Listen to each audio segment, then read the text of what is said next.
Welcome and good evening to the 76th budget hearing and annual meeting. Agenda items 1 and 2, call to order and report on notice of the meeting. I would like to call the budget hearing to order. Please rise for the Pledge of Allegiance led by Ms. Judy Cheney. I pledge allegiance to the flag of the United States of America and to the republic for which it stands, one nation, under God, indivisible, with liberty and justice for all.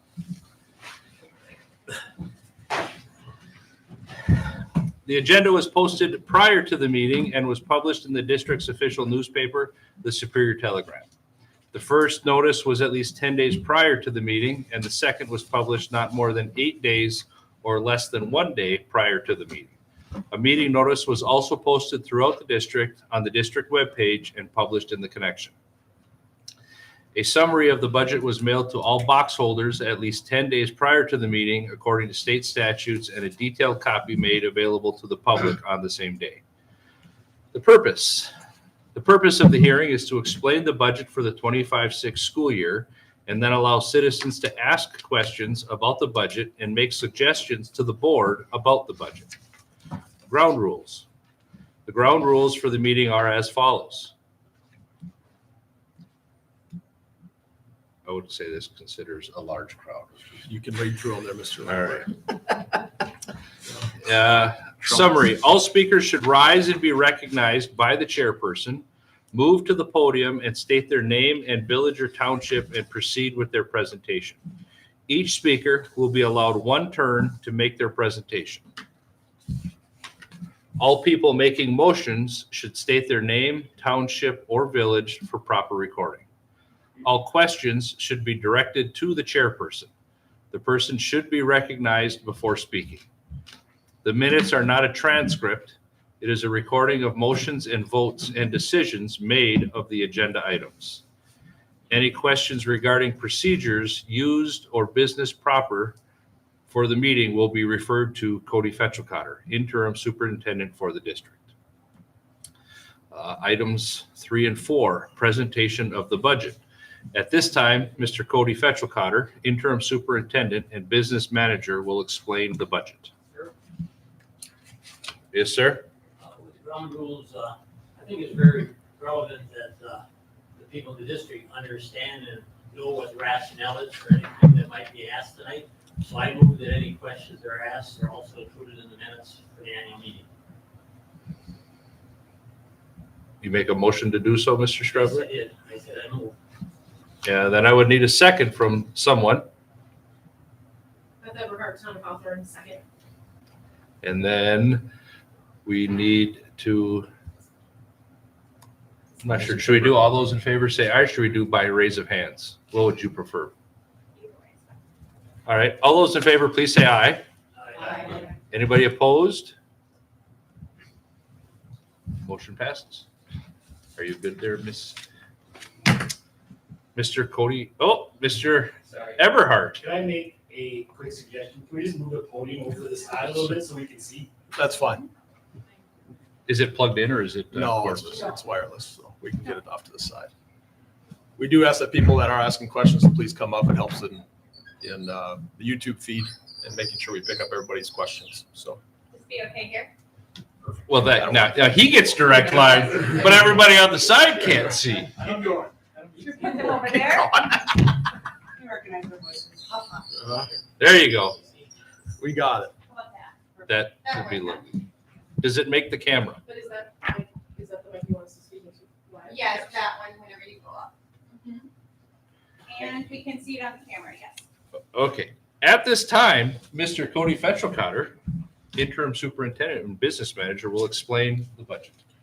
I'd like to officially welcome everybody again to the budget hearing and annual meeting. This is the 76th version of it for our district.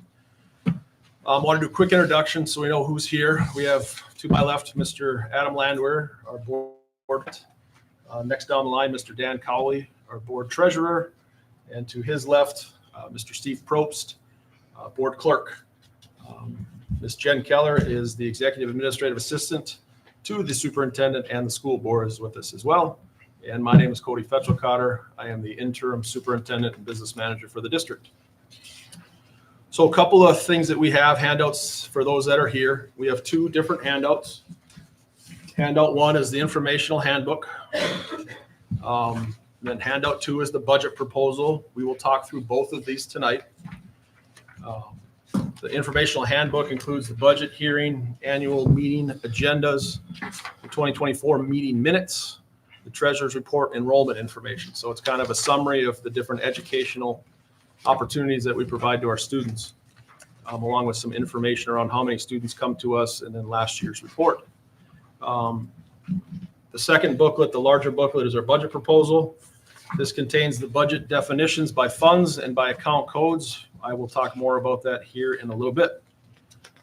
So there are two meetings tonight. There's the budget hearing, and then we'll go into the annual meeting. A couple of notes on the budget hearing. This allows electors and/or citizens to ask questions, to review the budget, to give input to the board. The budget hearing or annual meeting does not have the authority to change the budget. The school board takes the suggestions into consideration before their final budget approval.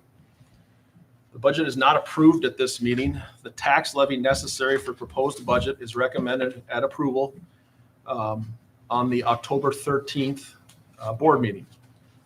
Then the school board determines on or before November 1st the tax amount necessary to be raised to operate and maintain our schools and programs within the district. On November 11th, Mr. Steve Probst will help certify the tax levy to each municipality, and that'll be provided to each municipality clerk. So this booklet right here, the budget proposal, has a couple of different pieces of information to it. There's an educational plan that's on pages 1 through 8. This summarizes essentially what this budget buys us every year in very, very simple forms. Page 9 is the budget structure. Page 10 is the budget summary. So some of the highlights of the general budget. Page 11 is the budget summary by funds. This shows actual receipts and expenditures for 23-24, budgeted amounts for 24-25, and then also 25-26 as required by state statute. And then the preceding pages 12 and 13 define the major funds that a school budget consists of.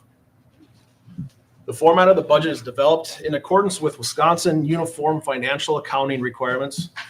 This is to help provide information and promote uniformity from districts across the state. The system is based off fund accounting. A fund is defined as an account that has its own beginning and ending balance from which funds are received and expensed. The funds are as follows. The Fund 10, General Fund, on pages 15 through 24. The major categories include general operations of the school and the school programs. Fund 21, Agency Fund, page 25. This is the receipts and expenditures for student-operated activities and clubs. We call this our student activity accounts. Fund 27 is the Special Projects Funds. That lives on pages 26 through 28.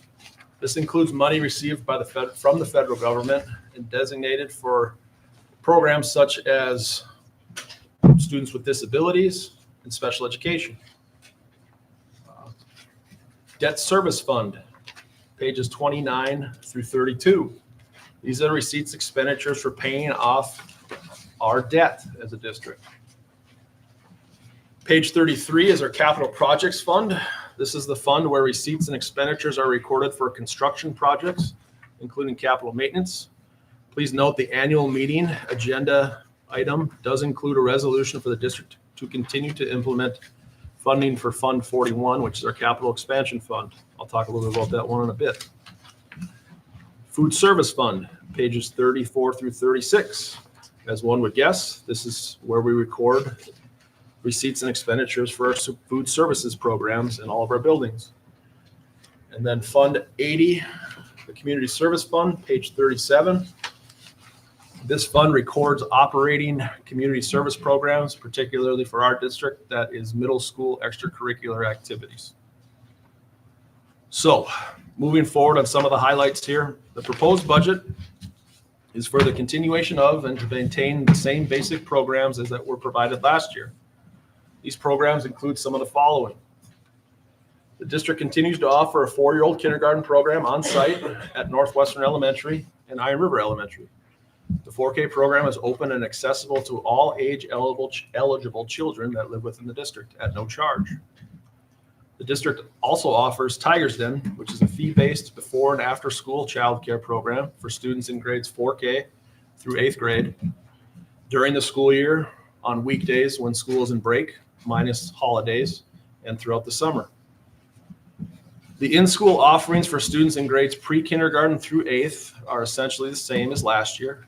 We continue to implement one-to-one technology, and that's used to supplement the curriculum in reading, language arts, math, science, social studies, and the specialist areas of guidance, art, music, physical education, library media, and foreign language. Those are all the fun Chromebooks that parents get to know when the kids bring them home sometimes, at least at the upper grade levels. At the high school level, a minimum of 20 credits are required to earn a high school diploma. Students continue to have the ability to earn college credit through Northwood Tech and UW Superior. We have a number of dual credit courses available to our students at the high school. This includes English 222, Calculus 240, Intro to Communications. This is a new one this year, which we are excited about, Intro to Education from our world. Our students are also able to take AP classes or advanced placement classes in English literature and composition, chemistry, and government and politics. In addition, technology education allows our students to earn college credit as well. We have a school to work program that partners with local businesses where students can become eligible to earn different types of certifications. So we try to be very, very well-rounded in the opportunities that we're offering to our high school students. Link Crew is a freshman mentoring program where select juniors and seniors train for 3 days and they learn how to support our incoming freshmen throughout the school year. The goal of this program is to help our new students on board, increase student engagement both within the classroom and outside the classroom. It only seems right that if we mentor our new freshmen coming to the high school, we also have to mentor our new teachers. So as part of Wisconsin PI 34 requirements, we do provide a mentoring program for our new teachers to help ensure that they become highly qualified. So they are paired with a mentor throughout the school year. In addition, there is ongoing professional development for our new staff. In addition to staff development days, we use them to evaluate. In addition, we have staff development days, we use those days to review and evaluate and align curriculum to make sure our district continues to meet accountability standards as set forth by the Department of Public Instruction. And that's measured through annual state testing.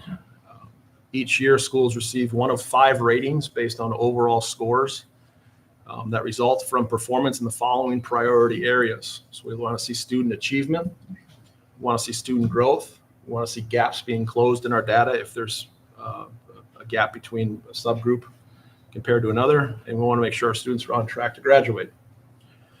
So things like poor test participation, dropout, and absenteeism can obviously reduce these scores. The Wisconsin Department of Public Instruction will publish the report cards that some of us are familiar with sometime within the next month, we believe.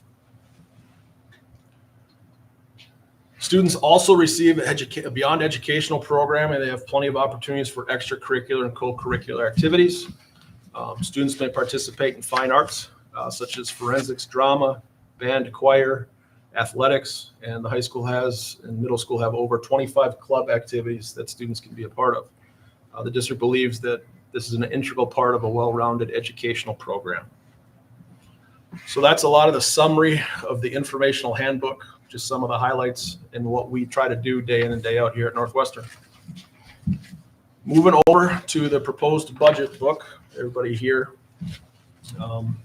The budget is based on estimated costs and increases that either have taken place already or will take place during the fiscal year for things like supplies, materials, equipment, insurance, wages, and requirements that are put upon us by the Department of Public Instruction and or federal agencies, as well as the current revenue limit formula.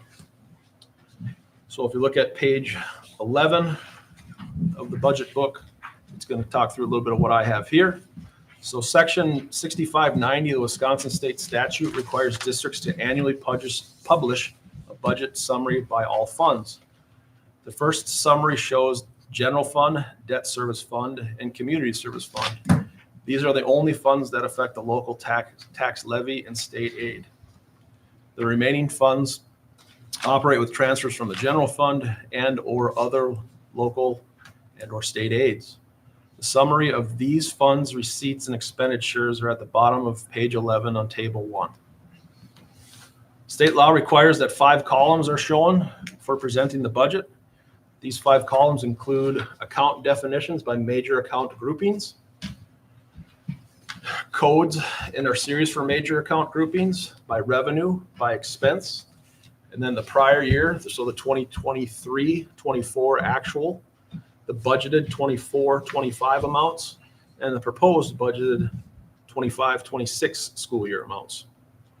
So the total proposed expenditures for the 25-26 school year from the general fund are $17,731,128 and $365,854 from the debt service fund, for a total expenditure of $22,096,982. The anticipated receipts for the 25-26 school year on the general fund are $18 million. I'll talk about that. Okay. Yep. The total anticipated receipts from the 25-26 school year general fund are $18,097,065 and $365,854 to the debt service fund, for a total of $22,462,919. Mr. Landry just pointed out to my left, the sheet that you have is the budget mailer, what we call the goldenrod. That is what's tied to this. Now that goes out weeks before this meeting, before we have information. So the biggest piece of information that we would have gotten this last week is student count. So last Friday, as all districts in our state do, we count the number of students that we have. Essentially, the more students you have, the more funding you get. The less students you have, the less funding you get. So our count numbers were a little bit different, which is why there's some discrepancies in what was in the mailer versus what's on the actual budget proposal here today, because we've got new information. So it is anticipated that the levy collected, plus general and state aids and other federal and local receipts, will fully meet projected costs for the 25-26 school year. It is estimated that approximately 44.5% of the revenue for the 25-26 general fund budget will come from state aid, and 55.5% will come from local sources. It is estimated that the local tax levy required to finance the 25-26 budget is $11,952,481. This includes $7,487,627 for the general fund, $4,365,854 for the debt service fund, $40,000 for the capital expansion fund, and $59,000 for the community service fund. The projected levy increase from last year is estimated to be $1,556,011, or a 14.9% increase, not including the state lottery credit and or school tax levy credit. This is an important point. And what has happened for us is that we used to be about 60% funded state aid, 40% local property tax. That is beginning to flip. It's actually flipped every year a little bit in my 3 years as the business manager. State aid and local property tax levy are basically what fund our entire operation for the most part. There's some additional funds for the federal level, but it's 2 to 3% of our operating budget. So how the soup is made is it used to be 60% state aid, 40% local property tax. It is now going to 55% local property tax, 44%, 55.5%, 44.5% state aid. How does that happen? The local property value for our district has continued to rise.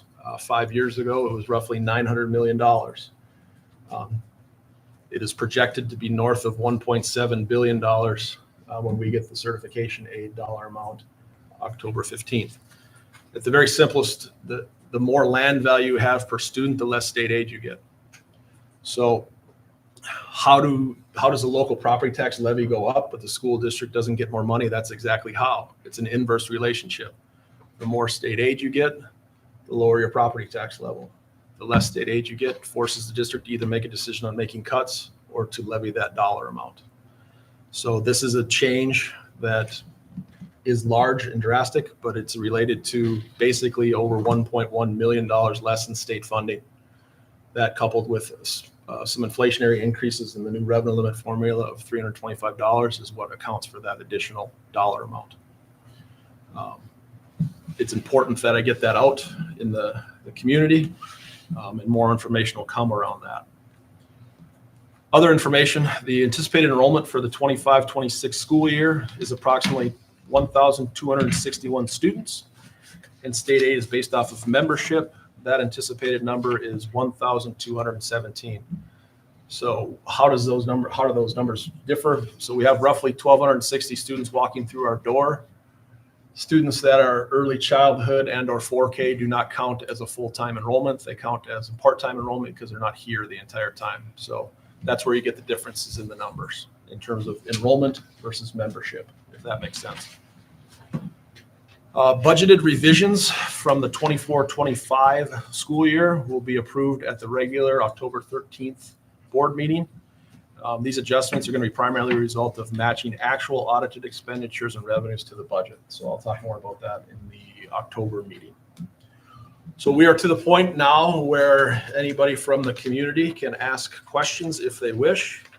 Like Mr. Landwehr indicated, we just please ask that you come up to the podium, state your name and your township, village, municipality, and we will do the best to answer questions you may have.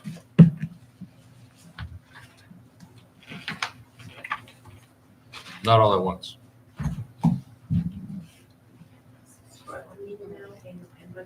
No, this one will close and then the annual budget meeting. But if you have questions on this, Now's the time to ask questions around the budget, if you have questions on the budget. Jim Strevler, town of Cloverland. I actually have more than one, and somebody said we could only ask one early in the rules. You can ask more than one. We just ask that you ask them all Okay, at once. yeah, you don't come up 6 times is the thing. Oh, well, I've got two good questions. Wow. I'll ask one now and I'll ask one later. Okay.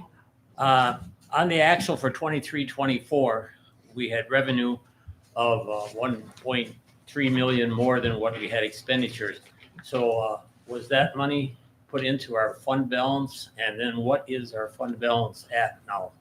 So yes, that money was put into fund balance. That's a combination of a few different factors. It was a fairly mild winter. We did not have any capital projects on the docket for that year. And we did need to put money back in fund balance. The 2 previous years, we spent more than we had. So fund balance in the simplest way is our savings account. So we did take that money and put it into our savings account. Into a fund balance, right? Yes. And so the district keeps the fund balance that accumulates. Yep. So the fund balance right now, I think is Fund 10. I got to look. It's around 4.8 million. About 4.8 million. So our auditors would agree that that's healthy. Yeah, I just wanted to know a ballpark figure where Yep. we're at with that. Yep. So, okay, the other If you have question. another question, yeah. What? If you had more, ask them now. Yeah, ask them. Oh, okay, well, I'm up here. Okay, so the state gives us less money, and so we have to then get more money out of our local people. At a certain point, that would trigger where we'd have to go to referendum automatically. Say the state dropped 40% funding, we'd be looking at $3 million increase, or between 25, someplace up in that area. Yep. Would that trigger, where is the trigger point now in our district as to when you have to go to referendum and the board can't make the decision? So that there's some protections, for lack of a better term. So we can only I get know. the maximum amount that the state can cut our state aid in one given year is 15%. So they were at the max. So we are at the max. Out of the 440 plus school districts, I believe there's only about 8 that got a bigger cut than we got. Okay. So there are some built-in safety nets there to try to, as best as we possibly can, make sure there are not big swings in the local tax levy. This is difficult for me because I don't have a lot of control over this. I don't have any control over what this Department of Revenue says our land value is worth. Right. We do everything we can to maintain enrollment, but you take the land value divided by the number of students you have. And essentially, the lower the denominator, the higher that number is per student. We have, like every other district in our area and across the state, about 75% of us have had declining enrollment. We are starting to plane out now, which is good. But we don't have, 5-6 years ago, we had close to 1,400 students. As I said today, we looked like we got 1,260. Yeah, but we sort of stabilized the last couple of years, haven't we? We have, yeah, we're starting to plane out and be fairly consistent, give or take, 5, 10 here or there. Right. So it's been really good that way. No, I just thought there was a number, and it was two different ways you could figure it. And one was like $1 million to $1.5 million for a district our size, and it was based on different figures. And I was just wondering if you knew where that amount was that would trigger having to go to a referendum rather than the board make decisions. Not at this point in time, I don't know that number. I'd have to look at it, Okay. there, Jim. So, Okay, thank you. thank you. I may come up with another one. Those are two important.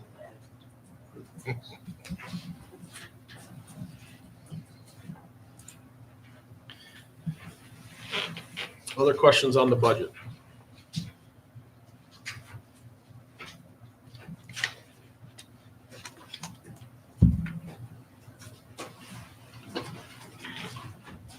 Judy Cheney from Brule. So the I'm sorry, I just trying to understand because I just don't understand this. So the capital projects, that's like our building, having Yes. to build things, Yep. maintain things. So on page 33, and it says, it's $40,000 every year. So is that what we have spent, what we're going to spend, what we got revenue from? I'm just So that trying to number- understand it. So Fund 40 is our capital projects fund. We set a small portion aside from our total levy to put that there. It's a capital project savings account. Okay. The actual balance, I can look it up. I believe it's about $265,000 into that account. So those monies have to be used to basically prolong the life of our building and or used to build a new building or an addition or something along those lines. So we take a small portion. I'm trying to just look up the number so we have it here. Give me a second.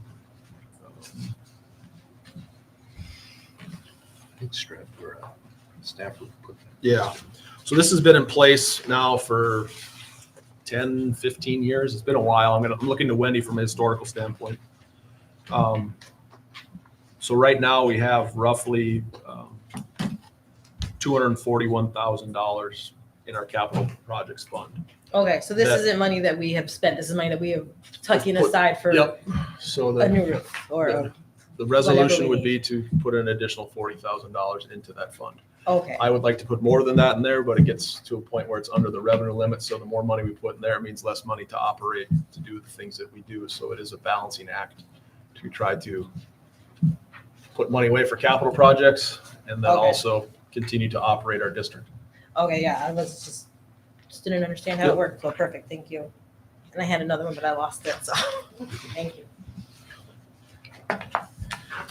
And then Fund 80, just so we have it, Fund 80 is our community service fund. This was started 2 years ago, I believe. This is the third year of it. Fund 80 is the opportunity, it's a community service fund. It allows districts to levy a small dollar amount to try to keep programs in place. So historically, 3 years ago, we went through a number of cuts north of $600,000. And the board at that point in time decided that instead of cutting all of our extracurriculars at the middle school, we wanted to use the community service fund to keep those well-rounded opportunities for our students in grades 6 through 8.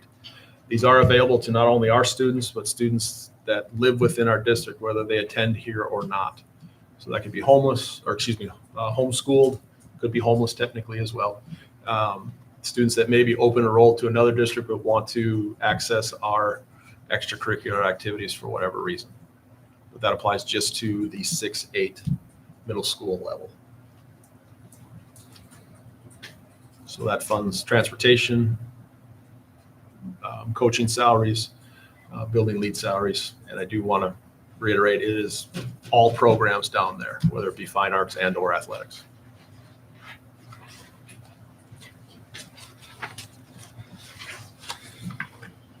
Paul Everhart Hawthorne. So 2 questions. One is from a district standpoint, are we at a plus positive or plus negative with open enrollment and students coming in or out of the district? We are net positive. There's still a little bit of movement. We are roughly, I'm going to lean on Jed, roughly plus 40. So we have roughly 170 students going in and roughly 125, 130 going out. So we have a net gain. Do we know why the students are choosing not to attend Here, Northwest? Yes. so we as an administrative team do look at this. The biggest, I mean, there always are going to be students that attend different districts. It's a convenience. It's parents live and work in Superior and they live in Lakeside. And that's just what they have chosen. And some of them have never even been to our district. And we reach out to them. We say, you know, what can we do to be more attractive? We will continue that work to try to recapture as many open enrolled students back to us as we possibly can. The other big one that we see is a lot of students are going to online programming of some sort. That's been our biggest jump this year. And right now, as it sits, it's in the tune of 15 to 20 students have gone from more traditional schooling, walking through a door, to more online schooling. And various ages. It's not just older students. And then my second question was, you laid out the breakdown of the tax revenue versus state revenue. Yep. So essentially what you're saying is property values across the district have risen dramatically. So people are going to be assessed on that additional piece and going to be forced to pay extra taxes. And yet the school district is getting less aid. So our legislature has decided that we are going to pay more taxes and yet less aid is going to go to our schools. In a roundabout way, yes. So assessed value, I just want to be clear, assessed value versus equalized value are two different things. So obviously assessed value is something that, you know, an assessor comes to your property, looks at it and says, Paul, your property's worth X. Equalized value is what we call kind of a, you know, arm's length deal. And that's what the Department of Revenue basically assigns to the properties within our district. So there is a little bit of difference between assessed value and equalized value. It is safe to say, and I've talked to many people that have just been reassessed, that both assessed value and equalized value continue to rise dramatically. And you are correct that, yes, the state has decided that, at least in the school district of Maple, that our land value now tells us that our local taxpayers can shoulder more of the burden. That, coupled with new assessments that we have nothing to do with, is something that we anticipate will have an impact on the tax bills this year. So along with inflation and higher gas prices and all the other stuff, our state has decided that we need to shoulder more of the burden and cover more of those costs. Short answer is, at least within our district, yes. Thank you.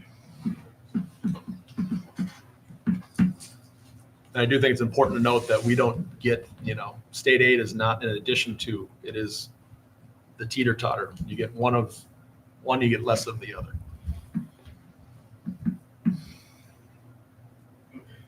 Other questions?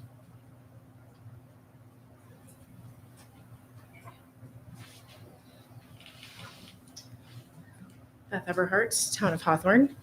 So I want to clarify, you had said students are looking to online schooling. That's going out. We don't have a program internally that they could take. We do try to, yes, we do have some online options that students can take. We try to capture as many as that we can. What we've seen is kind of a blended model where there's an online schooling, you know, 4 days a week, and then there's an in-house option 1 day a week. We don't necessarily have that type of program here in Northwestern. I know it's on our admin agenda. This is the time of year where we kind of analyze open enrollment and kind of see where we sit, because that information now is, for the most part, finalized, because obviously school has started. We do that work in, you know, June, July, and August. There's a lot of variability with numbers. Some parents haven't signed up for open enrollment. Some maybe signed up for multiple school districts because they can do that and say, you know, we want to look to see if we can go to district A, B, or C, and then they choose one. So this is that time of year where it's, for the most part, finalized. You can always open enroll at any point in time in our state through alternative open enrollment, but we work through that as an admin team. to try to figure out how we can remain attractive to people that are living in our district. So we want as many people here in our district coming to us as we possibly can get. So are neighboring schools offering something online that's more enticing than we are? That's what we're trying to figure out. Okay. Isn't that charter? There's some charter schools. And I don't mean to, No. I'm just trying to play off of this a little bit. Unless it's changed, did it not used to be, you could not open enroll into a district that offered online schooling if we did, unless you were a charter school? Am I? Yeah, what you're talking about, I think, is post-COVID times, that window has closed. So if we were to offer an online program and we want a student that lives in Superior to come to our online program, we have to create a separate charter school. What we're talking about here is trying to recapture people that live within the school district of Maple. So the rules are a little bit different, if that makes sense. So there was a time where it was pretty wide open during a worldwide pandemic of you could go wherever you wanted for the most part. They've closed that loophole that, we can only try to recapture people that live within our district. I can't advertise to other districts that, hey, the school district of Maple has this program, because it requires a charter school, separate board, separate books, a lot of different pieces to that. So does that help answer that question? Yeah, does that make sense? Yeah, I'm good. So, Oh. You asked the follow-up. Yeah, well, no, I just. are you okay? Well, only reason I say it is because I believe Solon Springs has a Solon Springs School District. They have a Montessori school and they have a charter school. Correct. And I believe Hayward has a charter school, which draws a ton of the homeschool community because they're able to do it online. And I think they have that program like you talked, 4 days online, 1 day in person for whether it's arts or physical activity or Some what kind of have you. specials and socialization, which. But I believe they're able to pull from districts outside of their own because they put that under the charter school. So it should recapture, I know it's been a discussion as far Yep. as is a charter school feasible. So, So I understand it correctly that I can ask about the numbers? Yeah. Okay, just didn't want to go into the next meeting. No. So I'm looking at page 21, the line item of the sewer. Yes. So it's about $20,000 less than last year. Just curious, was there? Yeah, Yeah. we still have the same amount of gallons going out. The good news is that, so long history, the sewer, we use the town of Poplar. We have a forced sewer main from this building, and then the middle school and elementary school feed into that. When they built this building, the administration worked with the town of Poplar to take out a loan through the town of Poplar that we in turn paid back. We have made that last payment. Got So there's your answer on that one. Okay, thank you. Let's see, page 23, can you help me understand the apparel? Yep, it's a lot less this year. So this last year we had to buy, football uniforms. Those are expensive and there's a lot more people to it. This year, I believe, I gotta look, give me a quick second. It is, in terms of rotation, so just so we're aware, we have Mr. Smith, the athletic director, and myself. There's a 6-year rotation, I believe. Wrestling is up, and then who's the other one? One more here. So it's a lot less expense because there's different needs that way. I'll get it. Sorry to pull up the document here.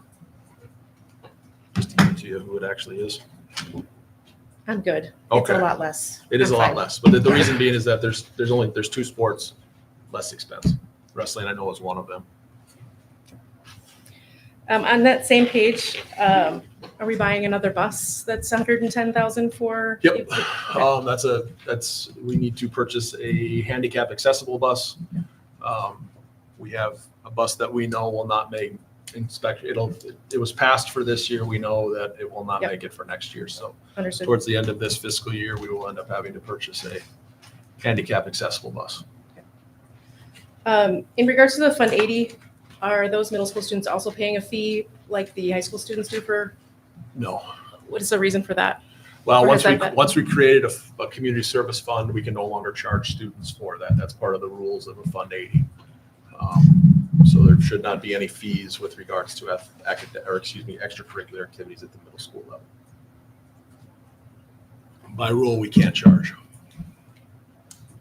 That's concerning, So since high school kids all pay a fee or parents all pay a fee, that is, and that there isn't one Yep. for those activities at the middle school. and that's the rules of Fund A Fund 80. 80, I get it, And but there's also a trade-off. there is a trade-off, 100%. And people have asked me about funding, Fund 80 at the high school level. It becomes difference around eligibility and things of that nature. Students can't necessarily not attend here and be involved in our extracurricular programs without the WIAA saying, wait a second, the student doesn't actually attend school here.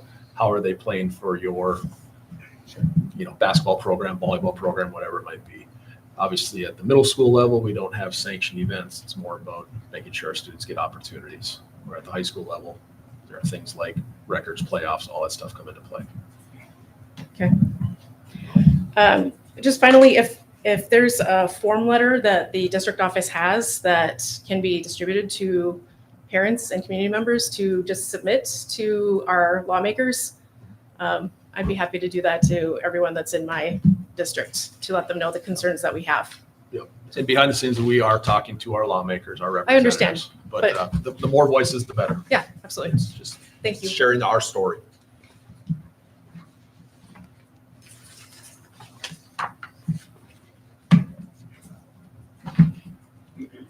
Any other questions? I know, Mr. Landry, you gotta have one or two. You know what? I did my Fund 40 and 80 Okay. and the charter school thing, so I think All I'm right. good. We talk a whole lot more than we used to. We get to. Anybody else have anything they'd like to say?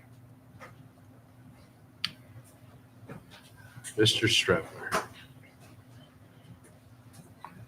This isn't a hard question but it's an interesting question maybe. So if you had an extra $1 million, bad, where would the board consider in education to put that? Where are we needing something? Are we looking for something in AI? Are we looking for something in science? Are we looking for something in transportation related? The world is changing, climate's changing at a rapid pace. So has the board ever talked about where they're going to spend some money in education? Would you like to speak on administration or the board? Well, I think he's asking Well, the board. I'm putting it to the board because Well, I am don't not wanna going to bother speak on Cody. He's behalf got of all enough on his 7 shoulders. board members. what? I said, I'm not going to speak on behalf of all 7 board members, but I would say, I think that's an absolute pipe dream to see an extra $1 million. I don't see that coming, but there are lots of things, and I don't know how I could personally surmise right here, right now. $1 million is going to go not as far as we would want it to in any way, shape, or form. So to try to prioritize where to do that, I think is extremely difficult to do right now. That would be about 7% of your budget. It would be a nice little boost. And so this is something that, Well, as my a past biggest parent concern of is students here, I would be definitely, I've always moved to where students have opportunities of making use of some of the latest technology, and it isn't always expensive. I actually had a person over at my place come over and did some amazing things for me in just a little bit of time in an area. And he's a member of our community. I think we should make better use of our community members. I think the teachers should be empowered to utilize our community members to better than they do. And I think there's some community things out there that are also being overlooked. Sometime if you would like to see me sit down and talk about some of those, I would. I'm also not speaking for the whole board Okay. myself, but I know one of my areas, if I could have had extra money, would be to make sure that our elementary grade levels aren't overcrowded. We've got several classes that have more kids in them than I'm comfortable with. So I would like to see more teachers added at that level to even out numbers. Our elementary as well, their budget was cut probably 10 or 15 years ago, down from $400 a classroom down to $250 a classroom. That's what the teachers get to spend for the entire year. Now, that doesn't count what like the PTA and all the fundraisers do, but that's what they get from the school district to actually fund our classrooms. $250 a year, which to me is ridiculous. So I would put some money there.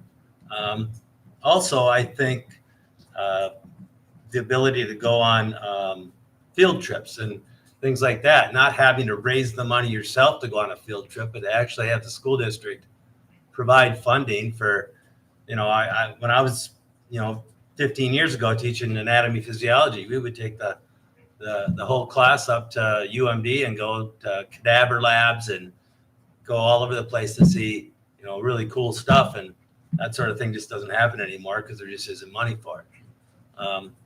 Also for workshops for teachers. That used to be a big deal where teachers would go to conventions and workshops and you were on a rotational basis. That's gone away. There's a number of places where that money could be put to use that would. So you got $1 million you're offering, or No, piano prices up or what? I haven't made that in my new occupation, but it's really interesting. Yes, when teachers go out, they get invigorated when they go to those and they see new things. And then if they have a little bit of extra money, as you say, in those classes, they can then start looking forward to incorporating some of that stuff and making use of it. And yes, those are two strong points that I would look at.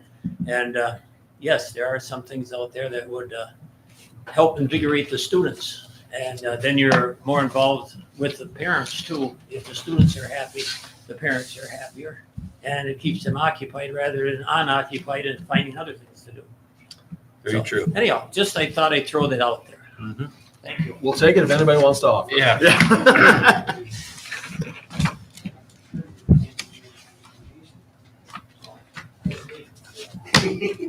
Are there any other questions out there? Because otherwise we'll work to transition to the annual meeting. All right. Well, with that being the case, item 5 is adjournment of the budget hearing. I would ask for a motion to adjourn the budget hearing so we can continue to the annual meeting. And whom is that? Catherine Burnett. And I need a second, please. I can second Paul Everhart Hoffman. All those in favor, please say aye. Aye. Anybody opposed? All right, we are done with that one. Now we are going to transition to the annual meeting. Item 1, I would like to call the meeting to order and explain that the purpose of the annual meeting is to complete the business on the agenda, including the approval of the tax resolutions that were explained during the budget hearing. The ground rules of the meeting are the same as those that were explained at the budget hearing. Item 2.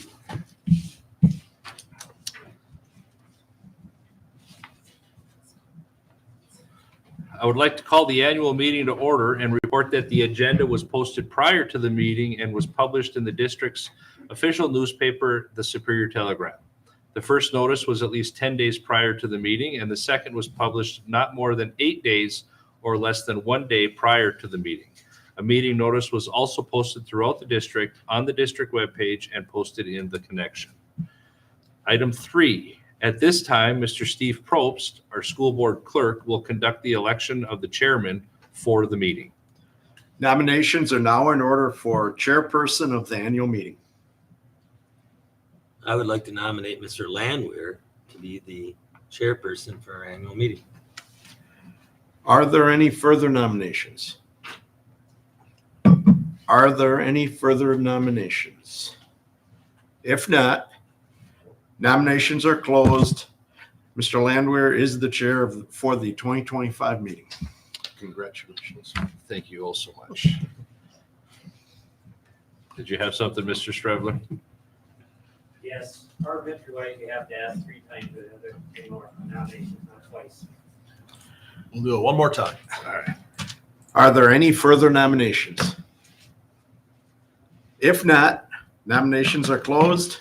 Mr. Landwehr is the chair for the 2025 meeting. Still. Still, no, you weren't before. That wasn't. All right. Item 4. All right. Included in the informational booklet are the minutes of the 2024 annual meeting. These minutes are provided for your information. It is not necessary that they be approved at this meeting. They are for informational purposes only. Item 5. I would ask Mr. Cowley, Board Treasurer, to give the Treasurer's report for the 24-5 school year. Mr. Cowley. The cash and investment balance on July 1st, 2024 was $4,725,098. Total receipts from July 1st, 2024 to June 30th, 2025 were $27,565,906. The breakdown of this amount is general fund, $18,765,761. Special education fund, $2,817,627. Debt service fund, $4,146,030. Capital projects fund, $515,747. Food service fund, $881,605. Education trust fund, $399,136. And the community service fund, $40,000 even. Total disbursements from July 1st, 2024 to June 30th, 2025 were $26,444,415. The breakdown of this amount is general fund, $17,526,431. Special education fund, $2,817,627. Debt service fund, $4,228,904. Capital projects fund, $475,747. Food service fund, $1,001,178. Education trust fund, $355,292, and the community service fund, $42,236. Cash and investments balance on July 30th, 2025 is $5,846,589.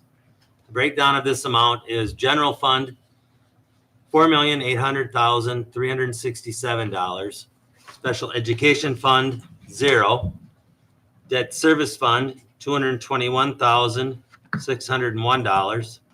Capital projects fund, $241,817.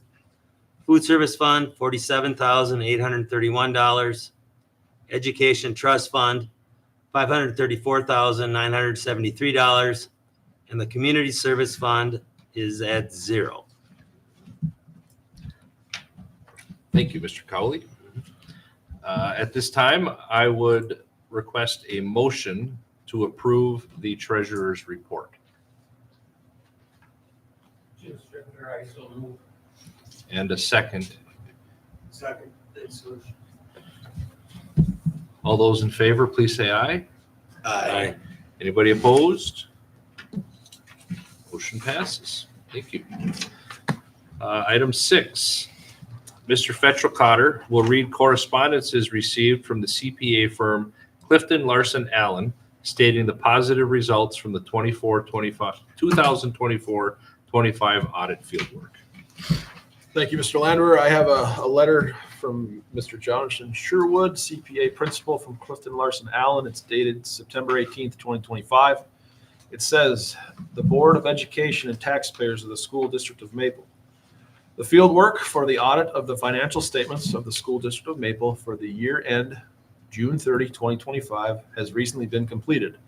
As part of the audit, we audited the cash and investments, accounts receivable, accounts payable, long-term debt, revenue, and expenditure balances of the district. We found the district's records to be in good order and district staff to be responsive to our inquiries.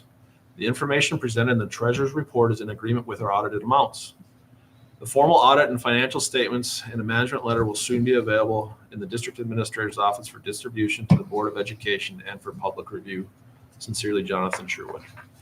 I've got a great team in my office, and I know that they don't like that I do this, but this is a lot of hard work behind the scenes from Wendy Stotty, Brett Vanier, and Jen Keller. They do an awesome job of making sure that our books are correct and we're doing things via the requirements that we have. So Jonathan and I meet, and he does always sing the praises of our team. So thank you to them publicly. Thank you, sir. Moving on to agenda item 7. The budget and tax levy requirement were explained at the budget hearing. Mr. Probst, school board clerk, will read the resolutions for the 2025 school tax levy required for the 2025-26 budget of $22,462,919 for the general and debt service funds, the capital expansion fund, and the community service fund. Mr. Probst. Resolved that the school district of Maple, Wisconsin levy a 2025 tax against the 2025 equalized value in an estimated amount of $7,478,627 for the purpose of operation, maintenance, transportation, and capital outlay. Resolved, the total of $4,365,855 be levied against the 2025 equalized value of the property of the school district for the retirement of debt previously authorized by the electors for payment of principal and interest on said debt. Be it further resolved that a total of $40,000 be levied against the 2025 equalized value for the purpose of pre-financing the cost of future building and site replacement in the Fund 41 Capital Expansion Fund. Be it further resolved that an estimated total of $59,000 be levied against the 2025 equalized value for the purpose of funding extracurricular activities at Northwestern Middle School in the Community Service Fund 80. A total of all levies represented in 1, 2, 3, and 4 will amount to $11,952,481, which will be levied against the 2025 equalized value. The 2025 mill rate will be determined after the equalized value is received from the Department of Revenue.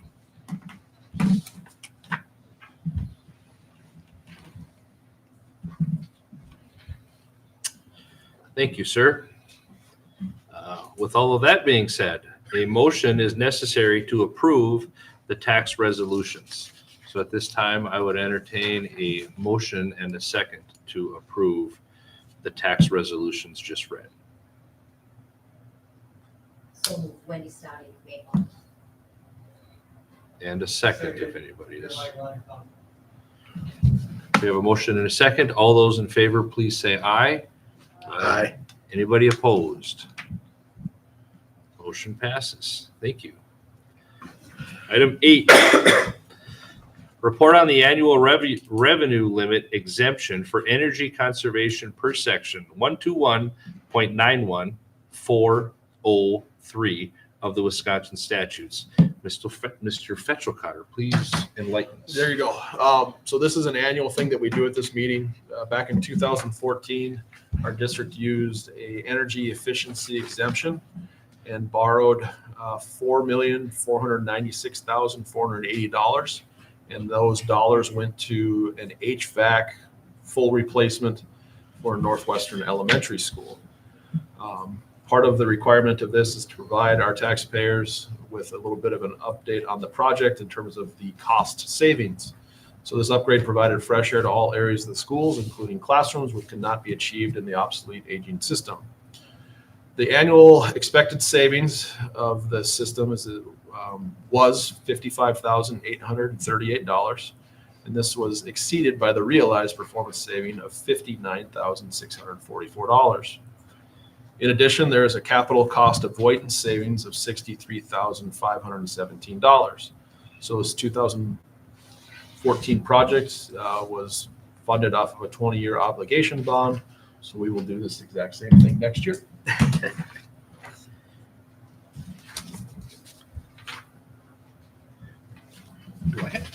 this stuff. None of this. All right, thank you, Mr. Fetchel-Cotter. With that being said, we are in need of a motion and a second to approve the Fund 41 resolution just explained by Mr. Fetchel-Cotter. So if anybody's willing to make a motion to do so. Make a motion to approve the resolution for Fund 41. And a second, if there is. We have a motion and a second. All of those in favor, please say aye. Aye. Anybody opposed? Motion passes. Thank you. Item 10. It is necessary each year to set the salaries for the members of the Board of Education. The current salaries are President, Clerk, and Treasurer, $3,000 per year. Vice President and Directors, $2,900 per year. And authorize the payment of actual and necessary expenses of a school board member when traveling in the performance duties and the reimbursement of a school board member for actual loss of earnings when duties require the school board member to be absent from regular employment.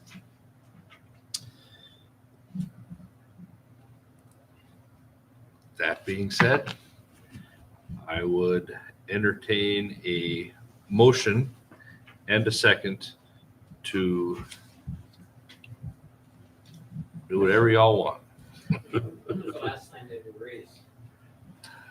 I'm going to lean on Ms. Stotty to try to answer that question. I know it's been a while. It's probably been at least 8 years. I can tell you, I've made the same wonderful salary for as long as I've been on the board. This is the time that our electors get to say, yes, we want to keep it or adjust it. I move to increase it at least 5%.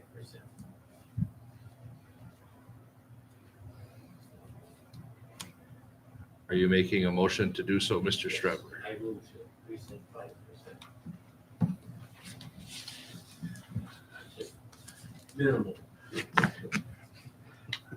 There is a motion. Anybody want to second that motion? I'll second that.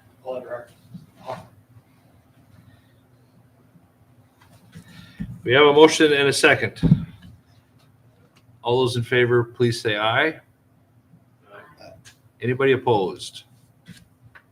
Aye. Aye.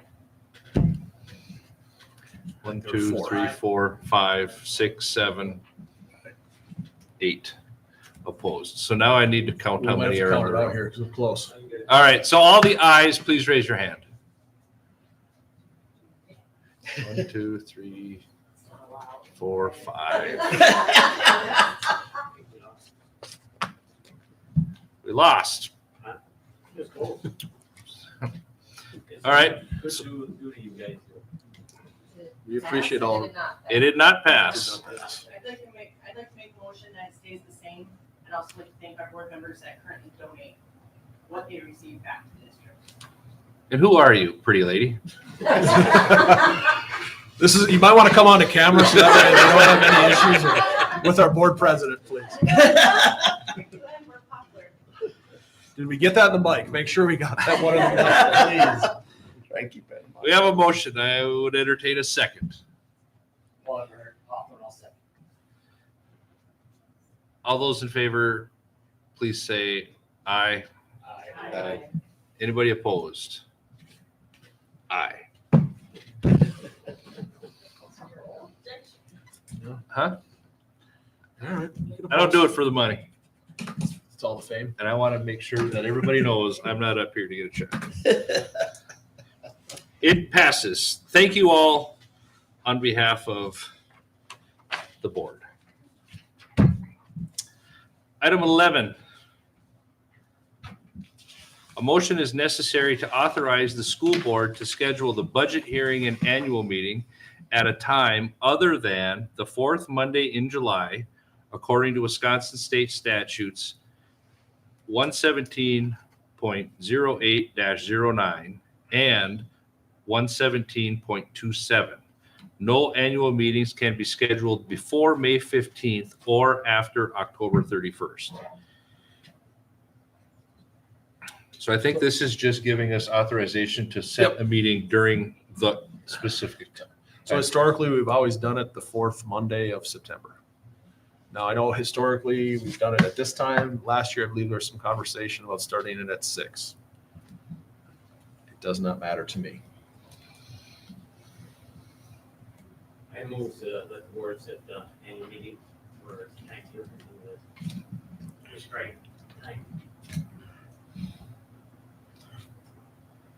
Do we want to set the date or we want to talk about that amongst, do we have to set it right now, right here? This is just to authorize that we're going to set it at another date outside of the Outside fourth of- Monday in July, which I would agree is a good time to not have that meeting because I won't have a lot of information on the budget. That makes sense. So this is the opportune time where we have enough information where we can make some really good guesses. July would be, the crystal ball would be fuzzy. So the fourth Monday in September is 2026 is September the 28th. That works for you? Yes, it does. We do still need a second. Do who? Second to schedule. Beth Everhart gave us the old second. All those in favor, please say aye. Anybody opposed? Motion, I just have a question. If we don't have the authority gets information on October 15th and we have until the 31st, why don't we set the meeting after the time that we actually have the budget numbers? That's a tough question because it's getting to be really, really tight from where we set levies and when the, ultimately it's after, we'd have to have a special meeting. We'd have a board meeting on the Monday and then 2 days later would be when that certified levy comes out. So. all right, item 12. Are there any other items that are appropriate for this meeting that anybody would like to bring up at this time?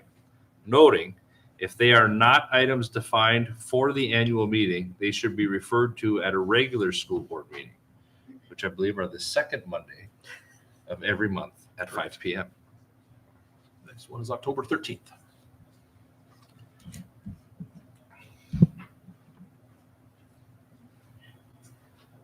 Here's your opportunity, folks.